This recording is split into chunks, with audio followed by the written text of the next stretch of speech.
So I introduced the DREAM Act. And I said, if these young people have completed their education, if they have no serious criminal issues, if they are prepared to come forward, serve their country in the military, finish their college education, we will give them a path to citizenship. 15 years we've waited. I can remember when these galleries were filled with young people, dreamers, undocumented young people who sat one Saturday morning in their caps and gowns in the gallery, praying that we would pass the DREAM Act and give them a chance to become part of the only country they have ever known. The measure failed on the floor of the Senate. It was a broken-hearted moment for me, facing these young people, many of them in tears, sobbing, not knowing what their lives would lead to. And I said to them, if you won't give up on me, I'm not going to give up on you. Let's keep working at this.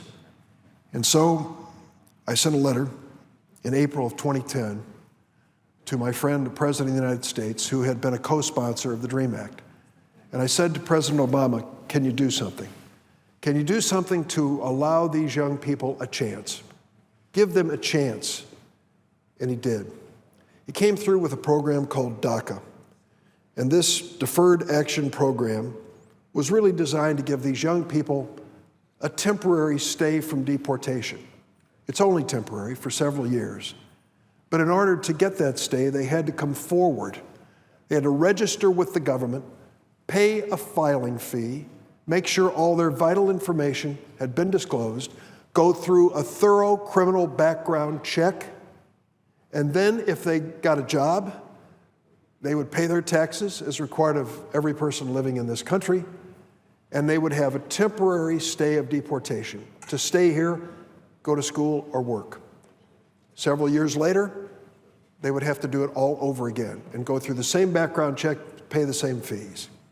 The president signed that executive order and said it was within his authority as the chief executive to decide what are the highest priorities that should be deported from the United States. The president rightly said, let's go after felons and dangerous criminals. They shouldn't be part of our country. Why would we go after these young people who only want to complete their education and be a positive part of our future? And so the president signed the executive order for DACA. Sometime later came an opportunity to consider families in similar circumstances. Most people have a mistaken notion that if you're undocumented, everybody in your home is undocumented. I haven't found that to be the case. More often than not, only one parent will be undocumented. The father may be an American citizen. All the kids may be American citizens, but mom may be undocumented. So the president put in another proposal and said in those circumstances where you have someone undocumented in the country with a child who's an American citizen, you can apply for what's known as DAPA, which gave them the same temporary stay of deportation. All you had to pay your filing fee, go through a criminal background check again, pay taxes on any money that you earn, and for a temporary period of time, you would not be deported. When the president signed that second executive order, a number of governors, all Republicans from across the states, filed an action to stop the implementation of the president's executive order. Now that's a big deal. It literally affects millions of people in this country who are undocumented. And these governors argued that if they were forced, for example, in the state of Texas, to give driver's licenses to undocumented people, they would have administrative expenses so that the president's order would create a hardship on their state. What they failed to acknowledge, of course, was that these new people under the executive order would be paying taxes, legally paying their taxes to the federal and state government. And they would pay any fee necessary to get a driver's license imposed by the state of Texas. The case went before the Supreme Court, and the decision was handed down just a few minutes ago. The decision of the Supreme Court, sadly, shows the terrible human cost of the Senate Republican strategy to recklessly refuse to fill the vacancy on the Supreme Court created by the death of Justice Scalia. You know what happened several months ago when Justice Scalia was on a hunting trip and sadly passed away, and to the shock of everyone. And there was a vacancy on the Supreme Court. The President of the United States did what he was supposed to do.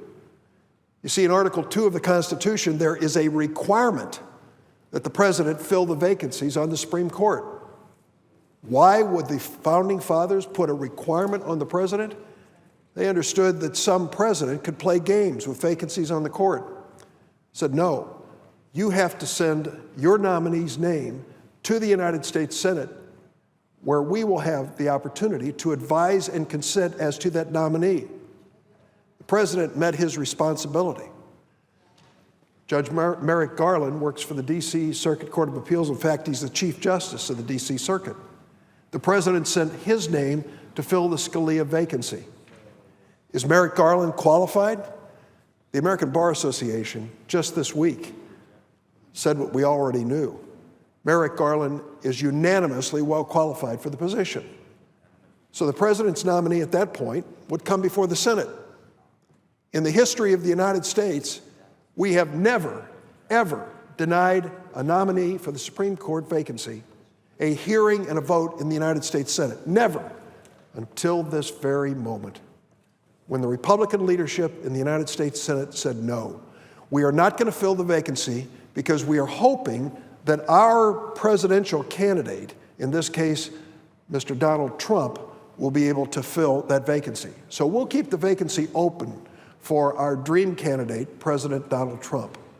It's the first time in the history of the United States the Senate has turned its back on a presidential request to fill a vacancy on the Supreme Court. And we warned the Republicans this could create some problems. Today, we see exactly the kind of problem that can be created. The human cost of the Senate Republicans' reckless refusal to fill this vacancy on the Supreme Court is going to be felt by literally millions of people. Today, the Supreme Court failed to resolve the legal challenge to DAPA and expanded DACA, the executive orders of the president. The result of that tie vote, 4-4 tie vote, the result of that tie vote leaves millions of families across America in legal limbo. I urge this Justice Department to consider all the legal options to swiftly overturn the injunction that is blocking President Obama from using his legal authority to set immigration enforcement priorities. DAPA and expanded DACA will make our country safer and allow law-abiding individuals with deep roots in our communities to step out of the shadows and contribute more fully to the country they love. Tie vote on the United States Supreme Court. I can't remember the last time that happened. It happens very rarely. It didn't have to happen. If the Senate Republican majority had done its job, had faced its constitutional responsibility, held a hearing for Merrick Garland, and voted him up or down, I have confidence that he would have been approved and been a member of this U.S. Supreme Court.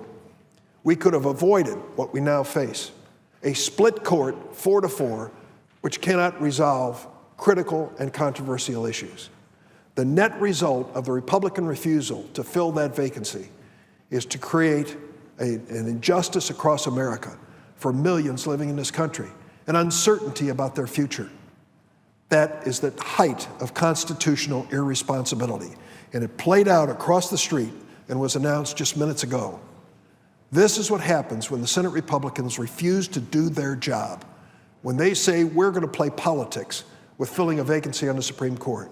We're going to hope and pray that Donald Trump will come forward and fill this vacancy with somebody we like a little better than the nominee of President Obama. It is a sad day, and now we know what this constitutional irresponsibility by the Senate Republicans has done. It has created a fractured court. It has split our nation in terms of the law.